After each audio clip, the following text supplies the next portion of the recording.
Do you ever wonder what life was truly like before sapsics and instant coffee?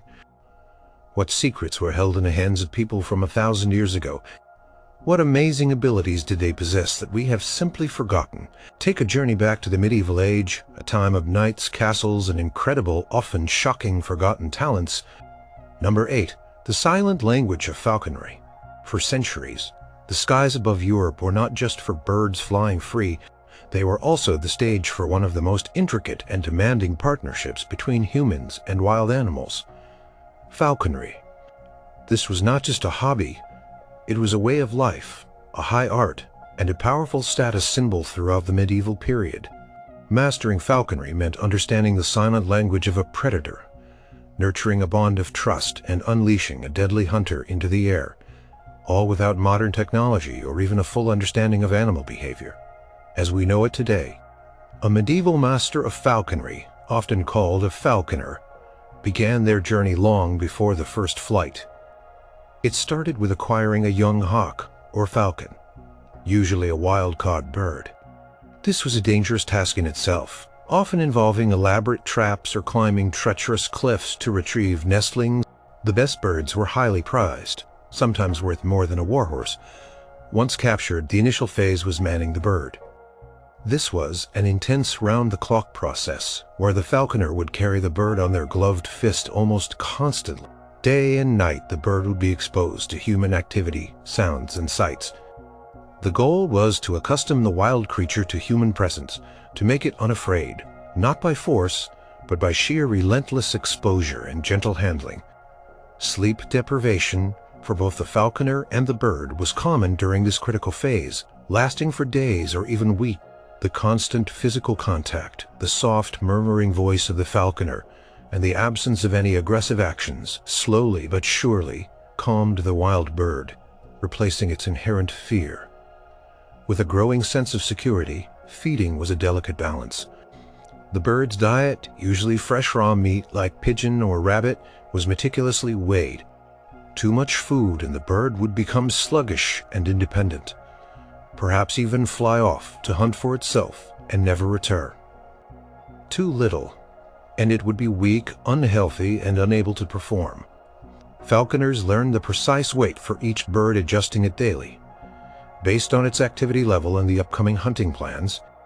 This meticulous approach to diet was a cornerstone of maintaining the bird's peak condition and keen hunting instinct, while keeping it dependent and responsive to the falconer. A well-fed hawk would be calm on the fist, but a slightly hungry one would be eager to hunt, making the training more effective. Then came the training with lures. A lure was a weighted object often made of leather and decorated with feathers designed to resemble prey. The falconer would swing the lure, teaching the bird to fly to it from short distances, then longer ones. This was crucial for recall, ensuring the bird would return to the falconer after a hunt. The bird was taught to associate the lure with food, landing on it to receive a morsel of meat. This stage gradually built the bird's stamina and perfected its flight patterns, preparing it for the real chase. Each successful return to the lure solidified the bond, reinforcing the idea that the falconer was the source of food and safety. The training progressed from a simple sling and return to complex aerial maneuvers, mirroring the erratic flight of real prey. One of the most remarkable aspects of medieval falconry was the precision of its tools and techniques. The jesses were short leather straps attached to the bird's legs, allowing the falconer to hold it. Bells, small bells, often made of brass or silver, were attached to the bird's legs, so the falconer could track its movements in dense cover or when it was out of sight. Hoods made of leather and perfectly fitted covered the bird's eyes to keep it calm during transport or when not hunting. Each of these items was crafted with incredible skill and often decorated, reflecting the owner's wealth and status. The crafting of these items was a specialized skill in itself, requiring an understanding of both leatherwork and the specific needs of the bird. A poorly fitted hood could cause distress, and weak jesses could lead to a lost bird. Hunting with a trained falcon or hawk was a spectacle. Different birds were trained for different prey, Goshawks were often used for ground-dwelling game, like rabbits or pheasants, while peregrine falcons were prized for their incredible speed in catching birds in midair. The falconer would ride out with their bird on their fist, often accompanied by dogs to flush out game. When prey was spotted, the hood was removed and the bird launched into the sky. The sight of a trained raptor, stooping at incredible speeds from high above, plummeting towards its target, was both terrifying for the prey and exhilarating for the hunter. If the hunt was successful, the falconer would retrieve the bird in its catch, rewarding the bird with a portion of the kill. This direct interaction, the sharing of the bounty, further reinforced the partnership between human and animal. Accounts from the Book of St. Albans, a 15th century treatise on hunting, fishing, and heraldry, detail the proper way to approach and handle the bird after a kill, emphasizing respect and calm demeanor. Falconry was not just a sport, it was deeply interwoven with the social fabric of the medieval world. Kings, nobles, and wealthy landowners spent vast sums of money on their birds, equipment, and expert falconers. Owning a magnificent gerfalcon, a large white falcon from the Arctic, was a clear sign of immense wealth and power. Edward III of England, for example, had an extensive mews, a building dedicated to housing and training hawks, and often traveled with his birds. Falconry was a practical way to acquire food, but its primary role evolved into a demonstration of status and a sophisticated form of entertainment. It taught patience, discipline, and a deep connection with the natural world, skills that were highly valued in aristocratic circles. The ability to manage such a wild, powerful creature was seen as a reflection of one's own mastery and control. The decline of falconry as a widespread practice was gradual. The invention of firearms made hunting more efficient and less skill-intensive. As land use changed and forests were cleared for agriculture, the natural habitats for both prey and wild raptors diminished. While falconry continued as a niche sport and a traditional art form, it lost its central place in society and its practical utility. The detailed knowledge of trapping, manning, feeding, and training, once common among a wide range of people from lords to gamekeepers, slowly became the domain of a few dedicated enthusiasts. The intricate system of social rules surrounding falconry, such as which birds were appropriate for each social rank, also faded as the feudal system declined. The Mew falcon's specialized housing, once a prominent feature of castles and estates, became rare. Today, modern falconry is a highly specialized and regulated practice, often focused on conservation, but the centuries of accumulated practical knowledge from the medieval period passed down through generations of hands. The silent language spoken between a medieval falconer and their bird remains a testament to an incredible bond, forged without technology, relying purely on instinct, patience, and a deep respect for the wild. Number 7. Complex mechanical clockwork, pre-pendulum. Imagine a world where time was not a series of ticks, but a flow measured by the sun, water, or sand. Then, in the medieval era, something astonishing began to emerge. The first true mechanical clocks. These were not the sleek, precise devices we know today, regulated by swinging pendulums or vibrating quartz crystals. These were massive, intricate machines, often weighing tons, built with ingenious and surprisingly accurate mechanisms entirely from scratch by skilled craftspeople who were pioneers in engineering. Their creation required an understanding of gears, levers, and the patient pursuit of consistent motion, all without the advanced mathematical or physical principles that came centuries later. Before mechanical clocks, time was measured in broad strokes. Sundials told time by the sun's shadow, but they were useless at night or on cloudy days. Water clocks, or clepsydrae, used the steady drip of water, but their accuracy was affected by temperature and water pressure. Sandglasses, though simple and portable, only measured fixed intervals. The quest for a truly automatic and continuous time-measuring device was a major intellectual and practical challenge of the age. Monasteries, with their rigid schedules for prayer and work, were often at the forefront of this need.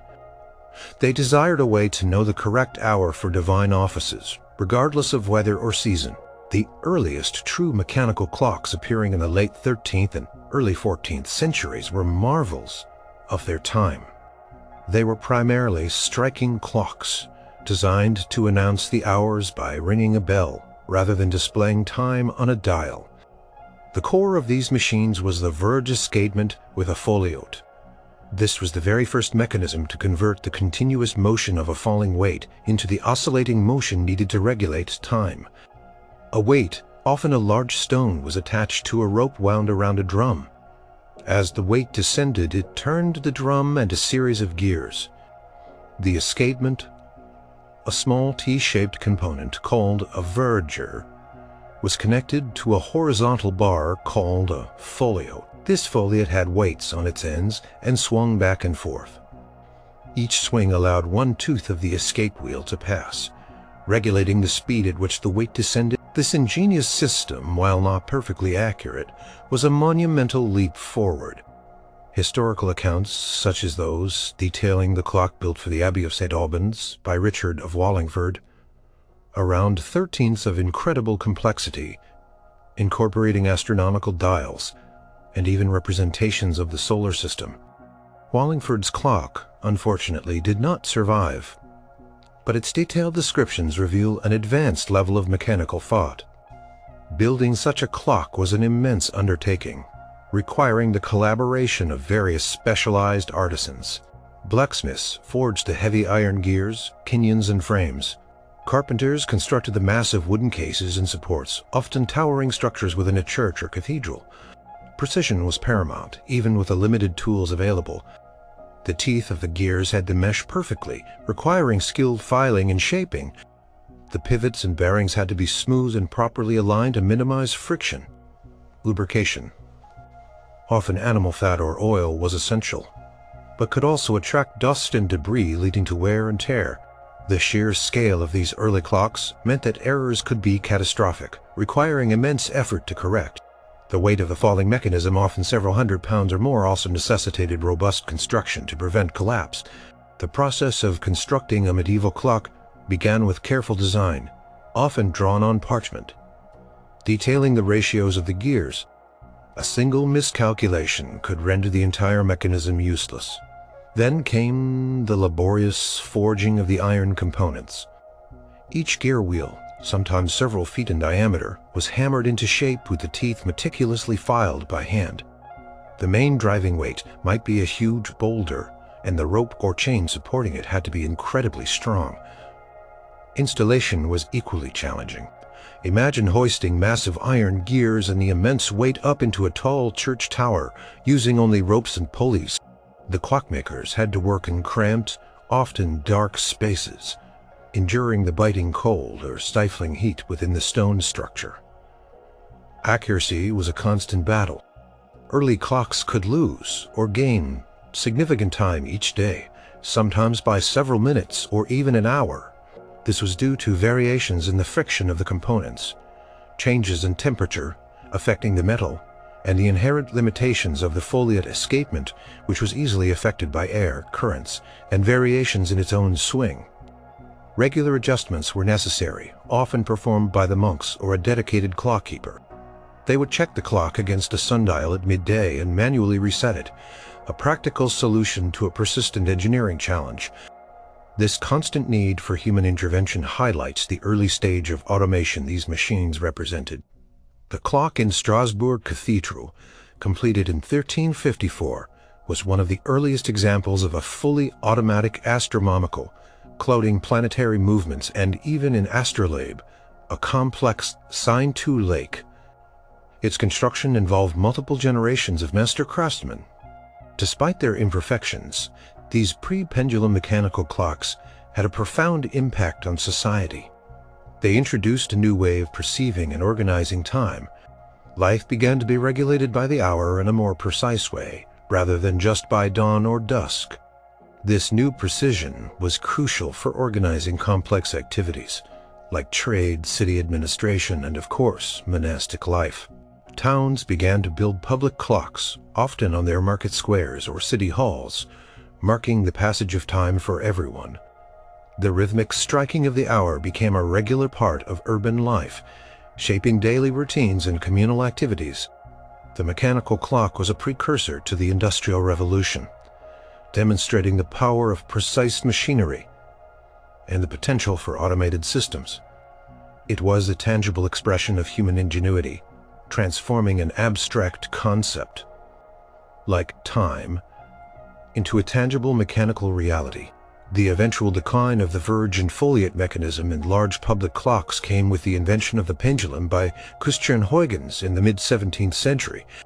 The pendulum offered vastly superior accuracy, making the older mechanisms obsolete for precise timekeeping, while smaller versions of the verge and foliot continued in some domestic clocks. The grand public mechanical clocks of the medieval period, often built as much for prestige and a demonstration of mechanical prowess as for raw accuracy, gave way to a new era of horological precision. The specific skills of forging, assembling, and maintaining these massive pre-pendulum iron mechanisms, once cutting-edge and highly specialized, were superseded by new techniques and designs. The original master clockmakers, true mechanical geniuses of their age, left behind a legacy of pioneering engineering. But the detailed nuances of their craft, leaving us to marvel at their creations of their daily understanding, trials and triumphs of their daily work. Number 6. Alchemy's practical chemistry.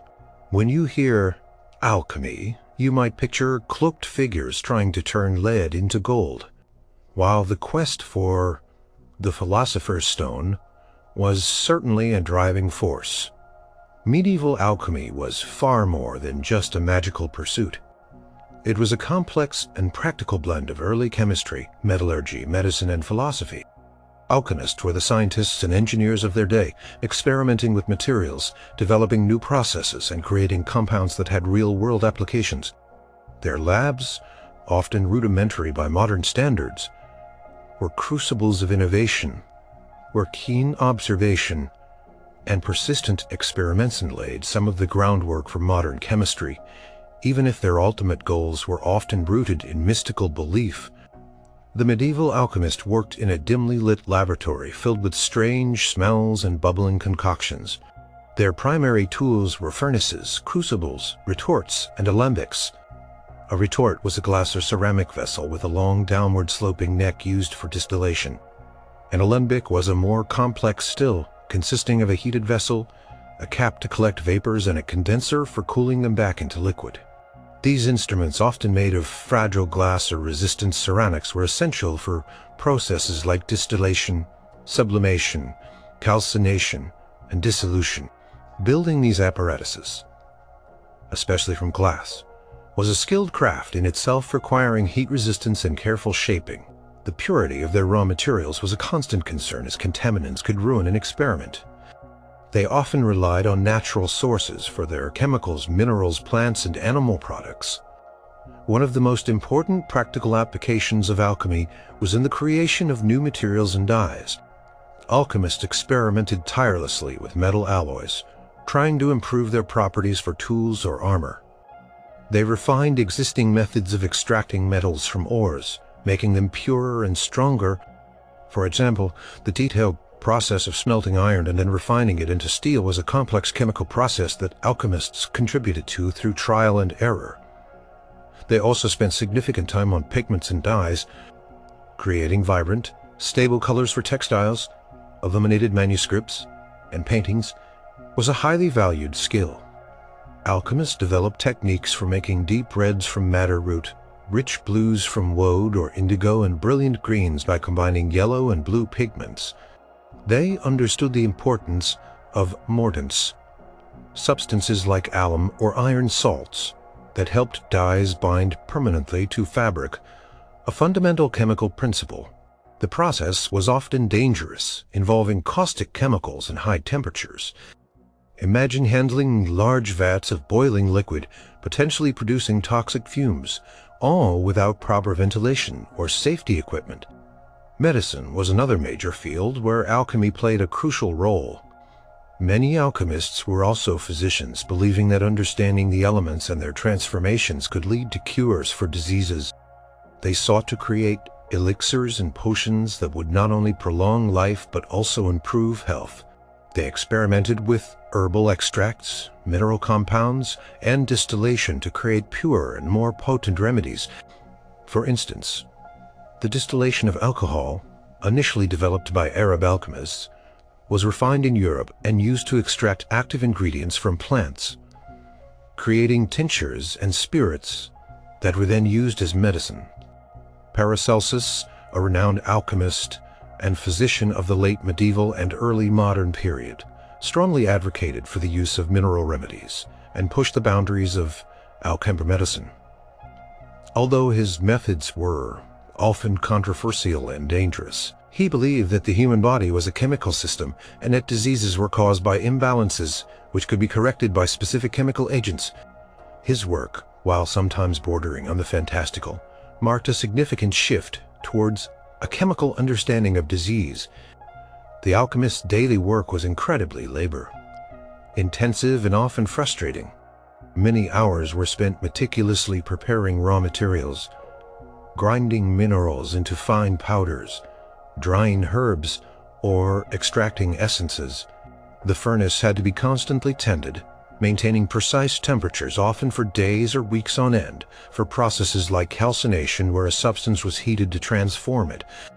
Distillation, a core alchemical technique, involved carefully heating a liquid to create a vapor, then cooling it to condense back into a purer form.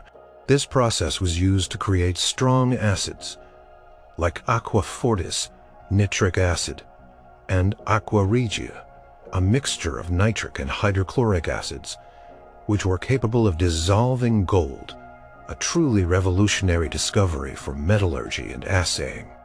These acids were incredibly dangerous to work with, causing severe burns and releasing noxious fumes, yet alchemists handled them with a degree of casualness that would terrify a modern chemist.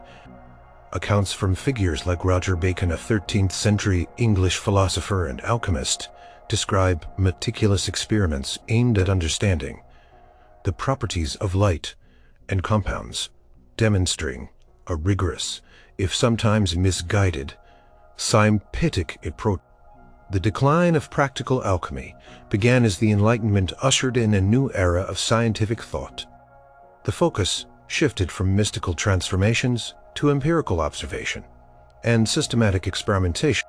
The phlogiston theory, and later Lavoisier's work on oxygen and the conservation of mass, paved the way for modern chemistry, divorcing it from its alchemical roots. The alchemical goal of transmuting base metals into gold was eventually proven impossible by atomic theory. However, the techniques developed by alchemists, distillation, crystallization, filtration, the use of various reagents, and the meticulous management of heat, formed the bedrock of early chemistry. Their contributions to metallurgy, pharmacology, and the production of dyes and pigments were undeniable. The specific hands-on knowledge of heating, grinding, mixing, and reacting substances in the peculiar conditions of a medieval laboratory, often involving highly toxic and corrosive materials, without safety measures, was gradually replaced by more precise and safer scientific methods. The practical methods for producing specific pigments, extracting particular plant essence, or refining certain metals, once closely guarded secrets, passed from master to apprentice, slowly became codified into more general chemical principles. The alchemists' unique blend of empirical observation, mystical belief, and sheer practical grit, once at the forefront of material science, simply faded as disciplines became more spatized. Number 5. The secrets of illuminated manuscripts. In a time before printing presses Every single book was a unique masterpiece, handcrafted with incredible care and often adorned with breathtaking artistry. Illuminated manuscripts were not just written texts. They were works of art, history, and devotion, meticulously created by scribes and illuminators, often in the quiet cloisters of monasteries. The process of making these books was incredibly labor-intensive, requiring a diverse set of highly specialized skills from preparing the parchment to grinding pigments and applying gold leaf with microscopic precision. Today, while we can admire their beauty, the practical knowledge of how these vibrant, detailed pages were brought to life, one painstaking step at a time, has largely been lost from common understanding. The journey of an illuminated manuscript began long before the first letter was penned. It started with the preparation of parchment. This was not just paper. It was animal skin, usually calf, sheep, or goat, meticulously processed to create a smooth, durable, and flexible writing surface. The skins were first washed, soaked in a lime solution to remove hair and flesh, and then stretched taut on a frame. While stretched, the scribe or parchment maker would scrape both sides of the skin with a curved knife called a lunellum, removing any remaining hair follicles and evening out the surface. This scraping continued as the skin dried, creating tension that resulted in a thin, strong membrane. The process was repeated for each skin, often for hundreds of skins, to create a single large Bible or liturgical book.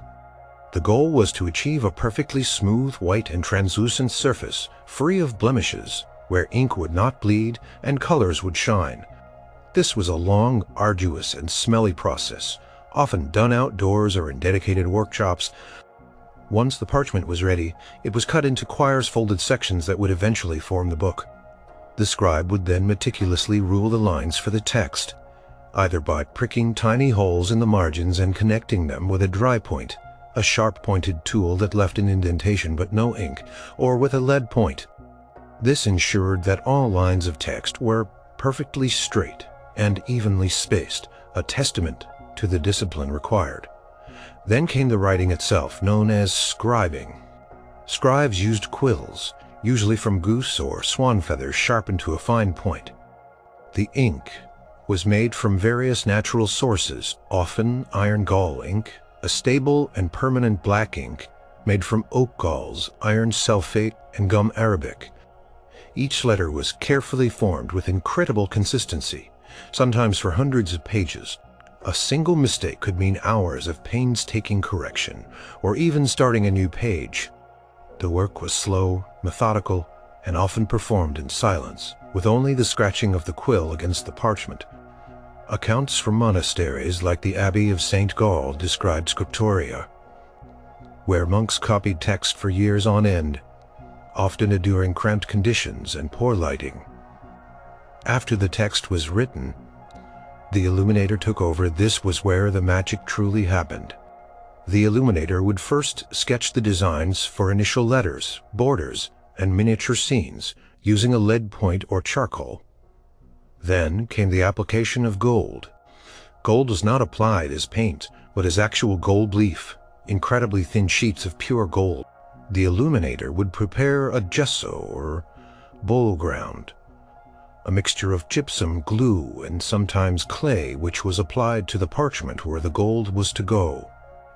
This ground was polished smooth, then slightly moistened, and the fragile gold leaf was carefully laid on top. With delicate tools, the gold was then burnished with an agate or dog's tooth, giving it a brilliant reflective sheen that caught the light, truly illuminating the page. This burnishing was crucial. It pressed the gold into the ground, ensuring it adhered permanently and shimmered with intense luster. The ability to work with such incredibly thin and delicate gold leaf without tearing or wrinkling. It was a highly specialized skill. Then came the colors. Medieval illuminators used pigments derived from natural sources, often minerals, plants, and even insects. Lapis lazuli, a rare and expensive stone imported from Afghanistan, provided the most vibrant blue vermilion. From mercury, sulfide made brilliant reds. Greens came from malachite or copper salts, yellows from orpiment or saffron. Each pigment had to be carefully ground into a fine powder, often with a mortar and pestle, then mixed with a binder, typically egg yolk or gum arabic, to create a stable paint. The process of grinding was crucial. Coarse pigments would look grainy and not adhere well. Mixing the binder required a precise hand to get the right consistency. Not too thick, not too thin. The colors were then applied with fine brushes, often made from squirrel hair, allowing for incredible detail in the miniature paintings and intricate patterns. The order of application was also important, with lighter colors often applied before darker ones, and details added last. The sheer variety and complexity of the designs were astounding. From intricate knots and interlaced patterns to detailed botanical motifs, animals, and narrative scenes depicting biblical stories or daily life, each element was a small work of art. The scribes and illuminators often worked on commissions for kings, nobles, and wealthy churches, and the quality of their work was a mark of prestige. The Book of Kells, a 9th century gospel book, is a prime example of the incredible artistry and dedication, with pages so dense with detail that modern microscopes reveal hidden intricacies. The decline of illuminated manuscript creation as the primary form of book production was directly linked to the invention of the printing press in the mid-15th century. Johannes Gutenberg's movable type made it possible to produce books much faster and cheaper, democratizing knowledge, but also making the laborious handmade process obsolete for mass production. While some illuminated manuscripts continued to be made for special commissions, the guilds of scribes and illuminators dwindled. The highly specialized techniques of parchment making, ink and pigment grinding, gold leaf application and precise hand lettering, once skills passed down through generations in monastic scriptoria and urban workshops, were no longer essential. The detailed knowledge of sourcing and preparing each specific pigment, for example, or the subtle art of burnishing gold leaf, gradually receded from common practice, leaving behind a silent legacy of vibrant pages. Number 4. Medieval brewing without modern understanding. Before filtered water was a given and refrigeration existed, brewing was not just a craft, it was a vital necessity. In medieval Europe, beer or ale was often a safer and healthier alternative to water, which was frequently contaminated. Everyone from peasants to nobles consumed it daily. But imagine brewing without a modern understanding of yeast, sanitation, or temperature control. Medieval brewers, mostly women, relied on empirical knowledge, passed down through generations' observation and a keen sense of smell and taste. Their ability to consistently produce potable and even nutritious beverages, often rich in calories and vitamins, despite lacking scientific knowledge, was a truly remarkable lost skill.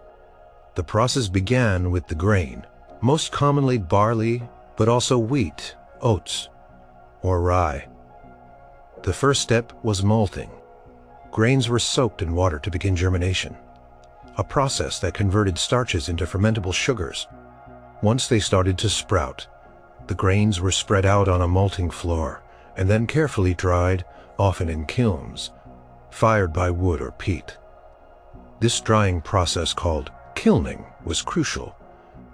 If too hot, the sugars would burn. If too cool, the grains would not be properly dried, leading to mold. The temperature and duration of kilning influenced the flavor and color of the final brew. Darker malts, often used for stronger ales, resulted from higher temperatures or longer drying times. This process created malt, the fundamental ingredient for beer. Next came mashing. The malted grain was crushed, often coarsely ground with a hand mill or a mortar and pestle. This crushed malt, called grist, was then mixed with hot water in a large wooden vat, often called a mash tun. The temperature of this water was critical, and medieval brewers had no thermometers. They relied on their hands, dipping them into the water to judge the temperature. Too hot, and enzymes that convert starches to sugars would be destroyed.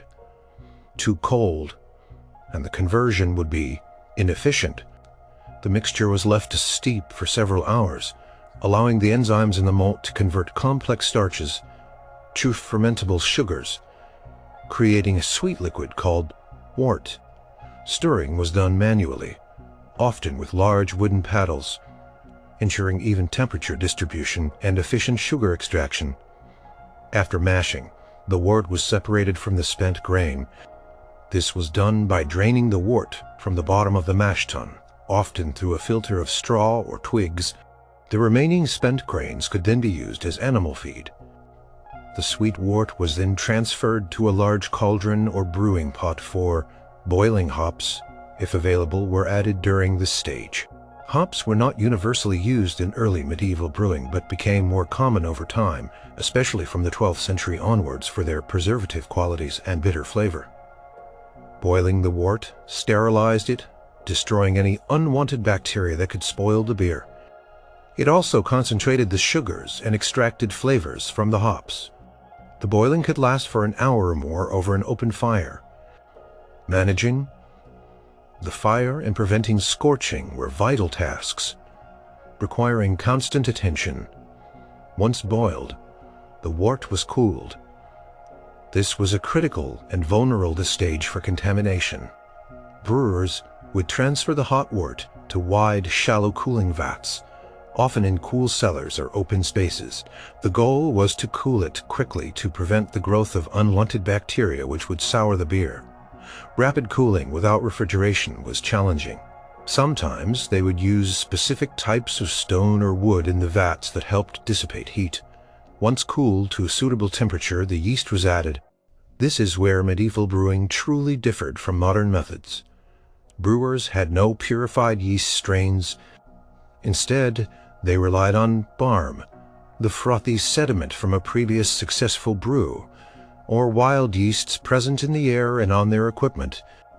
The brewer would simply scoop some barm into the cooled wort. This reliance on wild or residual yeast meant that each brew could be slightly different, and consistent results were incredibly hard to achieve. A house yeast could be developed over time through repeated use of the same barm, giving specific breweries a unique flavor profile. Fermentation then began. The wort, now inoculated with yeast, was transferred to large wooden barrels or vats, often left open to the air, or with loose-fitting lids. The yeast would consume the sugars producing alcohol and carbon dioxide. This process could last for several days or weeks, depending on the temperature and the type of yeast. Brewers would monitor the fermentation by observing the bubbling activity and tasting the beer. The presence of mold or a sour taste indicated a spoiled batch. Once fermentation slowed, the beer was transferred to aging barrels. Storage and preservation were ongoing challenges. Beer was typically stored in wooden barrels which could harbor bacteria or allow air to spoil the brew. Most medieval beer was consumed relatively quickly, as it did not keep well for extended periods without modern pasteurization or chilling. Stronger ales with higher alcohol content tended to last longer. Often a new batch was brewed every few days or weeks to ensure a constant supply. The skills involved were intuitive. A good brewer understood the subtle cues of temperature, the smell of healthy fermentation, the signs of spoilage, and the correct timing for each step, all learned through generations of practical experience, passed down from mother to daughter in many households. Brewing was often a domestic task, primarily performed by women, who were sometimes known as alewives. They were respected members of the community, and their skill directly impacted the health and well-being of their families and neighbors. The decline of these traditional empirical brewing methods wasn't sudden but gradual. The scientific revolution, particularly the work of Louis Pasteur in the 19th century, revealed the role of yeast and bacteria in fermentation and spoilage. This led to controlled fermentation, pasteurization, and the development of specific yeast strains allowing for consistent quality and longer shelf life. The Industrial Revolution brought large-scale breweries, with steam power, refrigeration, and metal vessels, making home brewing less necessary. While craft brewing is experiencing a resurgence today, the detailed, unwritten knowledge of managing wild yeasts, judging temperatures by feel, and adapting to unpredictable conditions, all without the safety net of modern science, is largely a lost art. The specific regional variations in ingredients, malting techniques, and unique house yeasts of medieval Europe, once fundamental to local identity and economy, faded as industrial production standardized the process. The sheer intuitive skill required to produce a safe and palatable drink under those circumstances, a daily miracle for many, remains a testament to the ingenuity of forgotten artisans. Number 3. Wattle and daub building. Long before concrete and steel, and even before widespread brick production, one of the most common and remarkably effective ways to build homes in medieval Europe was using a technique called wattle. This method, reliant entirely on locally sourced natural materials, created surprisingly durable, warm, and sustainable structures. It required specific skills in carpentry, weaving, and mixing that are rarely practiced today, representing a profound understanding of natural materials and their properties. While seeming simple, the mastery of wattle and daub involved intricate knowledge of tapestry, like weaving, and precise mud mixture, ratios, all without modern tools or engineering manuals. The process of building a wattle and daub structure began with a robust timber frame. This was the skeleton of the house, often made from oak or other strong, locally available timber.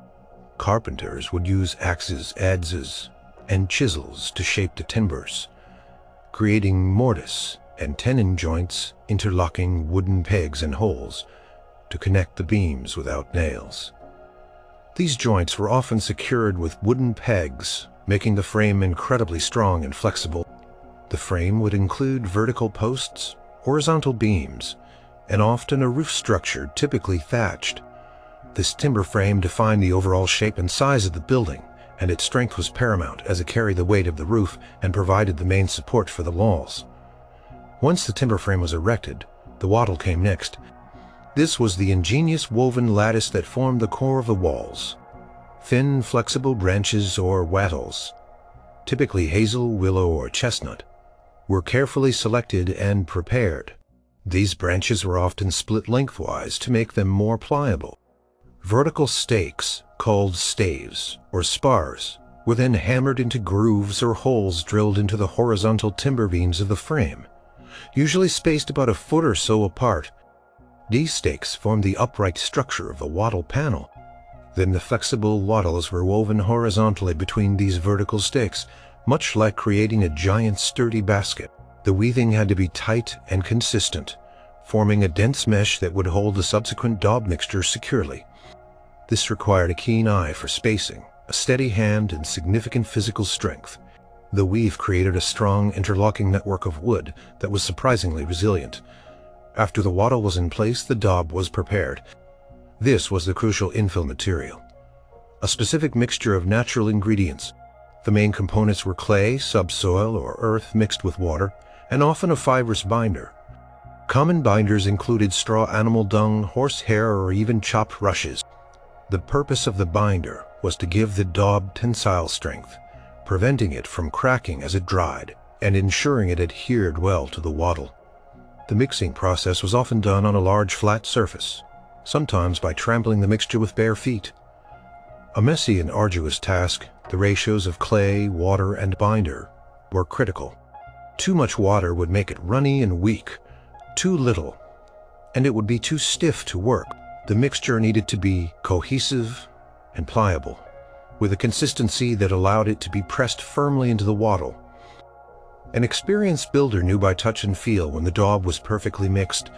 According to archaeological studies of medieval building sites, the precise composition of daub varied widely by region, reflecting the local availability of materials and specific knowledge passed down through generation. The daub was typically thrown or pressed firmly onto both sides of the wattle panel, forcing the mixture into every crevice of the woven branches. It was then smoothed by hand or with simple wooden tools. Multiple layers were often applied, allowing each layer to dry partially before the next was added. This prevented excessive shrinking and cracking. The thickness of the walls could vary, providing insulation. Once the daub dried, it became a hard, solid mass, encasing the woven wattle and creating a durable wall. The outer surface was often rendered with a protective layer of lime wash or plaster to prevent water penetration and improve durability. This final layer also protected the daub from erosion and insect infestation. The drying process could take weeks or months. Depending on the weather, and cracks that appeared would need to be repaired. The benefits of wattle and daub were numerous. It was cheap, using readily available local materials. It was relatively quick to construct once the frame was up. It was an excellent insulator, keeping homes warm in winter and cool in summer. The flexibility of the timber frame and the daub allowed the structures to withstand minor ground movements or winds better than rigid stone buildings. Many surviving medieval structures, particularly cottages and farm buildings, still show evidence of wattle and daub infill between their exposed timber frames. The famous half-timbered houses common in England and Germany are prime examples of this technique. The specific knowledge of which types of wood were best for wattles, how to prepare the soil and clay, which fibers provided the best strength, and how to apply the daub to prevent cracking was highly localized and deeply ingrained in regional building traditions. The decline of widespread wattle and daub construction was gradual, driven by changing architectural tastes, increasing availability of brick and stone, and later, the industrial production of timber. As population centers grew, the demand for more permanent fire-resistant structures increased and brick became more common. The specific skills of harvesting, preparing and weaving the wattles, and of mixing and applying the daub with the correct consistency and drying time became less necessary. While modern revivalists sometimes experiment with wattle and daub for sustainable building, the intuitive understanding of material properties, the physical techniques, and the communal effort involved in constructing these homes. The exact method for making a perfectly weather-resistant and durable daub mixture, for example, varied from village to village, and much of that nuanced hands-on wisdom has simply vanished over time. Number 2. The art of mesibial dyeing. Before synthetic colors exploded onto the scene, creating vibrant fabrics was an intricate and highly skilled art. Medieval dyers were true masters of chemistry, transforming natural pigments from plants, insects, and minerals into an astonishing array of colors that clothed nobles, adorned tapestries, and illuminated manuscripts. Their knowledge of mordants, fixatives, and precise heating methods was empirical but profoundly effective, allowing them to produce rich, long-lasting hues that are still admired today. This process was laborious, often smelly, and required a deep understanding of natural chemistry, a skill set largely lost with the advent of industrial and synthetic dyes. The first step for a medieval dyer was sourcing raw materials. This was a seasonal and often dangerous task, for blue woad was a primary source in Europe, while indigo imported from India was prized for its intensity. Red could come from madder root. For brick reds and browns, kermes, a tiny insect for crimson, or the extremely rare and expensive cochineal, another insect for brilliant scarlets, pracanere from the Americas. After contact, yellows came from weld, saffron, or onion skins. Greens were often achieved by dyeing fabric, blue first, then yellow. Black was typically a challenging color, often achieved with iron-rich mud, oak galls, or logwood. Each material had its own unique processing requirements, some needing to be dried, others ground, and some needing to ferment. Then came the preparation of the dye bath. This was not a simple matter of boiling plants. In water, for most natural dyes, a mordant was essential. A mordant is a substance that helps the dye chemically bond to the fabric fibers, making the color permanent and preventing it from washing out. The most common mordants were alum, potassium aluminum sulfate, iron salts, copper salts, and sometimes even urine, which contains ammonia. The fabric, typically wool or linen, would be pre-treated by boiling it in a solution containing the mordant. This crucial step was critical for color intensity and fastness. Different mordants could also subtly alter the final shade. For example, madder with an alum mordant might yield a clear red, but with an iron mordant, it might produce a purplish brown. The dyer had to know the precise amount of mordant for a given weight of fabric and dye material, a balance learned through years of trial and error. The dye bath itself was a large vat, often heated over an open fire. The prepared dye material was added to water, sometimes with a little alkali or acid to adjust the feed depending on the dye. For woad, a fermentation vat was needed. Woad requires an alkaline, oxygen-free environment to release its blue pigment.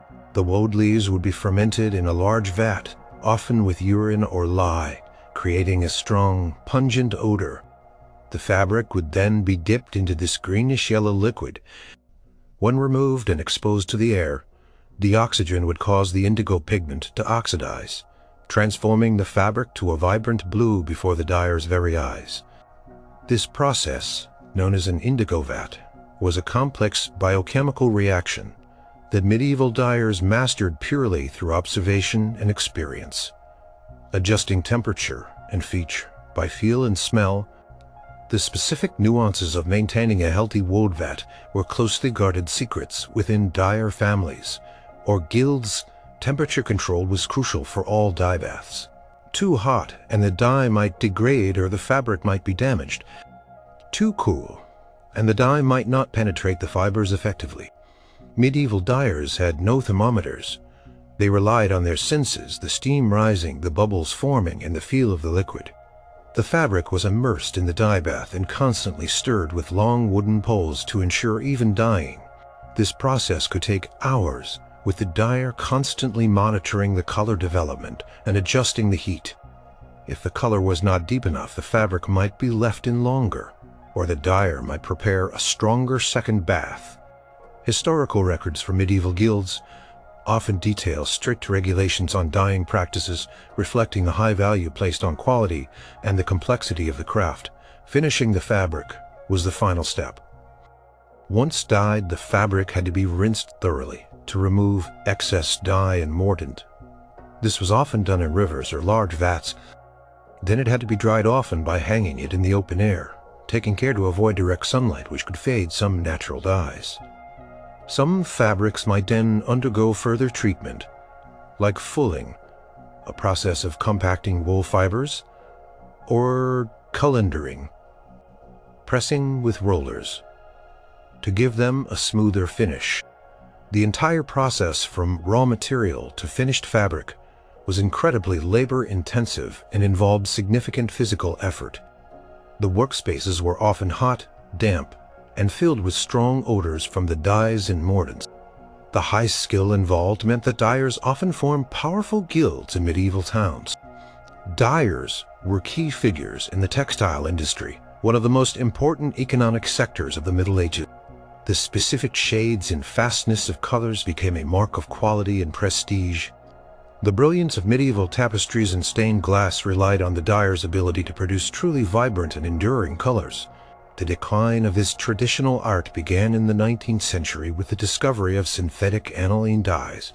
These new dyes were cheaper, easier to use, produced brighter colors, and could be made in a vast array of shades not possible with natural materials. The Industrial Revolution also brought large-scale textile factories that could process huge volumes of fabric with consistent results, making the individual dyer with their vats and natural materials increasingly obsolete. The specific knowledge of extracting pigments from various plants, mastering the nuances of a woad vat without modern chemistry, or understanding how different mordants affected specific natural dyes, largely disappeared. While natural dyeing has seen a small resurgence today, the intricate hands-on intuitive knowledge of the medieval dyer relying solely on observation, smell, and experience, is a truly lost skill, replaced by scientific understanding. Number 1. Mastering parchment making. Before the invention of paper as we know it, and certainly long before the printing press, the written word was preserved and transmitted on a remarkably durable and versatile material. Parchment. This was not a product of forests, but of farms. Parchment was meticulously prepared, animal skin usually from calves, sheep, or goats, transforming raw animal hides into a smooth, strong, and flexible surface suitable for writing and illumination was an incredibly labor-intensive and highly skilled craft. It required patience, precise technique, and a keen understanding of material properties, making it a truly lost skill in our modern world of paper and digital screens. The journey of a piece of parchment began with a freshly flayed animal hide. The first critical step was to remove all hair and flesh.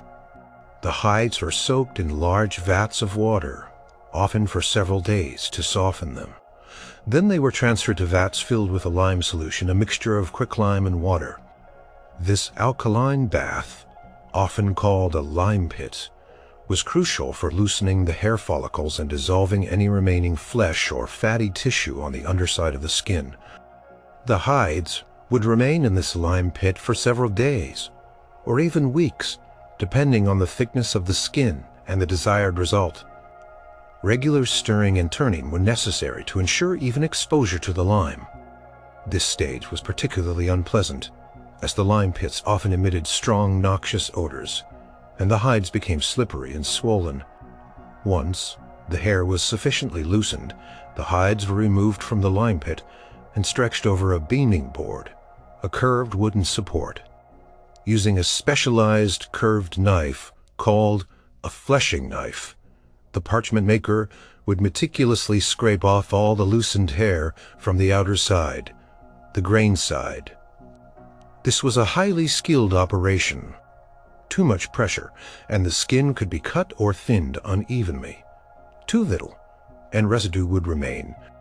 The goal was to clean the hide thoroughly without damaging the precious dermal layer that would become the writing surface. This scraping was done with strength and precision, pushing the accumulated hair and flesh down the board into a pile. After beaming, the hides were thoroughly washed to remove any lingering traces of lime. This washing was vital. Residual lime could weaken the parchment over time or react with inks. The skins were then stretched taut on a specialized wooden frame called a hearse, or stretching frame. Each edge of the skin was attached to the frame with cords and wooden pegs ensuring even tension. As the skin dried on the frame, the parchment maker would continue to scrape it with a lunellum, another type of curved knife.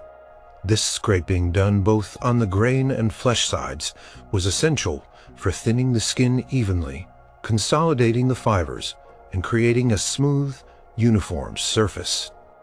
The skin was scraped while still damp, but as it dried, maintaining continuous even tension on the frame. This repeated scraping and drying, often over several days, was what gave parchment its unique properties, its thinness, strength, and remarkable smoothness.